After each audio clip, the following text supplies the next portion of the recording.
I realized I don't actually have a video of taking a S front apart for a first gen.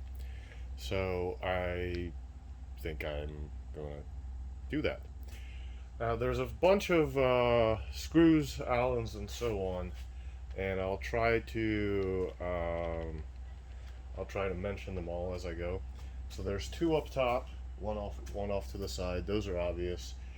One over here. So I'm just gonna start hitting those, and we'll get to the more complicated ones shortly. Now, anytime you're doing anything with fairings, if it's not coming off, look, see if you forgot a fastener. There's a bunch of them from all different sides. So, for example, on the 1GS, there are a couple that go from the bottom. So, there's, well, let me bring you down there and show you. So, from the bottom, there's a couple over here. There's a push pin style one over here. There's a Phillips over here. So, let me get those.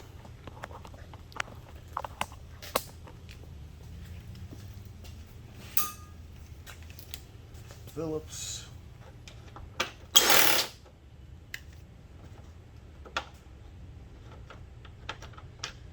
The push pin style one, you can just push the middle and it will kind of relax its hold, and then you can yank it out. So, and for installing it, you put it in the hole.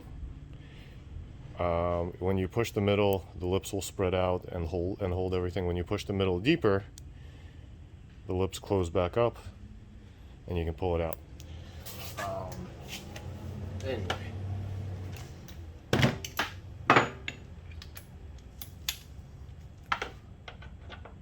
Yeah. So I thought I'd make better time using the impact, but it's only in the way because I can't actually get in there with it.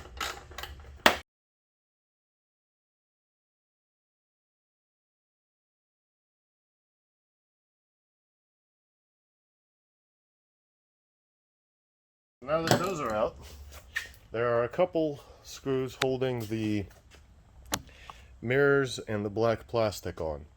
So the mirrors are behind, well, there's a little triangle cover behind the mirrors.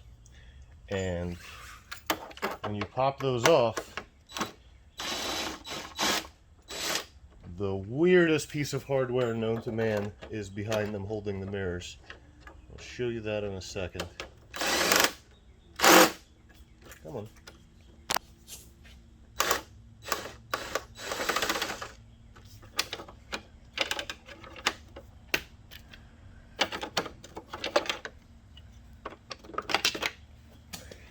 Now, the weirdest piece of hardware ever is the thing holding the mirror on. It's like an Allen head nut. And I know that sounds incredibly strange, because how can you have an Allen head nut? But that's exactly what they are. So let me get one out for you, and you'll see what I mean.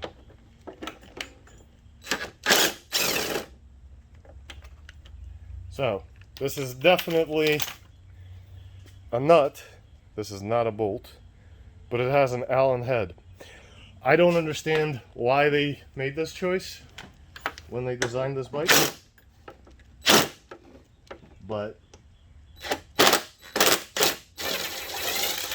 they definitely, a choice was made.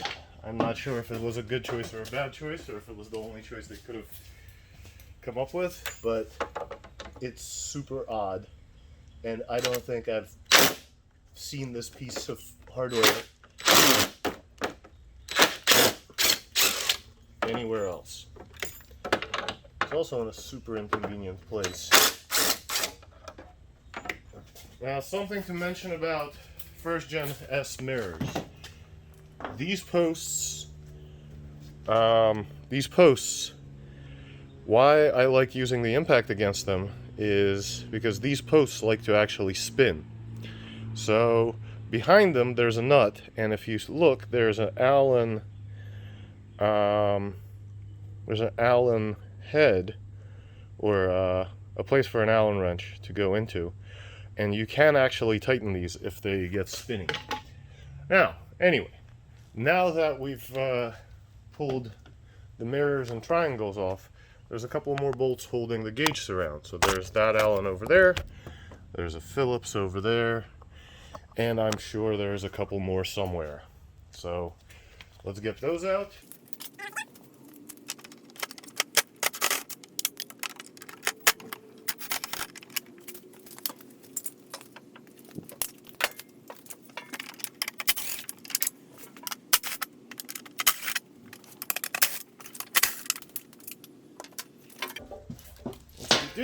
We should be able to pull the fairings off. Unless, of course, I missed yet another piece of hardware. Give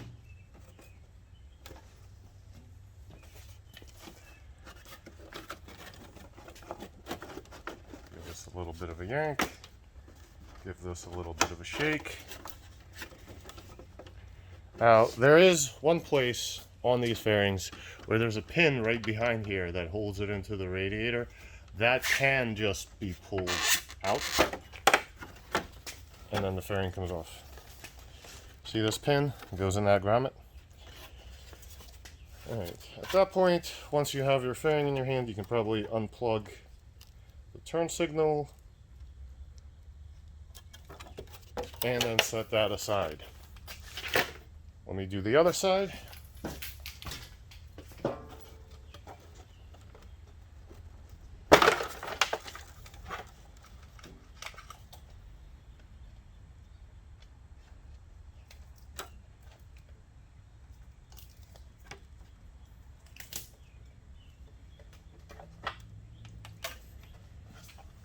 Set this aside. Now we actually have a few more screws. So first gen has a whole lot of things holding everything on. So these two guys need to come out, and I'm pretty sure once we pull the gauge surround off, I'm pretty sure there was another one behind there somewhere. Well, maybe not. Maybe that's for the cluster. Anyway, so two more. All Allens. All Allens all day.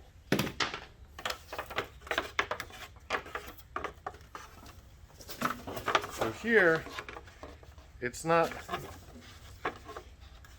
the most convenient connector in the world, but you have to lift the tab and pull down on the connector to get the central light off.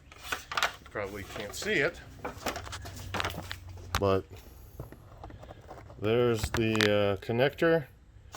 This tab you lift up and it pops down. In the interest of time, I'm just going to blow the light off with a Phillips and deal with the light separator. If I can get.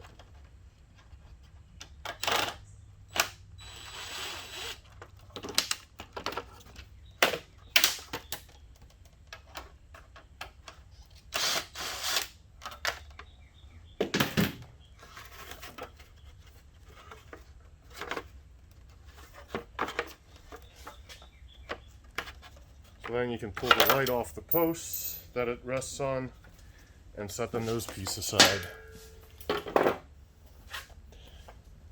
Now, since we're here, we may as well remove the rest of it from the bike. So this entire thing comes off in one shot with these two bolts from the main fairing stay. So let me grab something that can get in there and blow those off.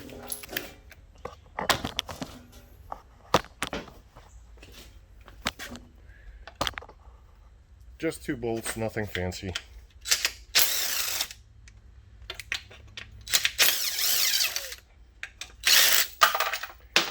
Now before you remove the second one, it's probably not the worst idea to unplug all the harnesses. That way you don't have to fight the wires while holding everything. But once those 2 plugs are off, you can pull it off, and this entire thing comes off in one big shot, big piece. And then you can spend some time taking it apart. Not hard to take apart, just a bunch of nuts and bolts holding things together. The headlight comes off first, then the cluster does. Otherwise, the cluster mounting hardware is kind of hard to get to. But yeah, that's pulling apart the nose on a first gen. Reassembly in reverse order. Hope that helps somebody.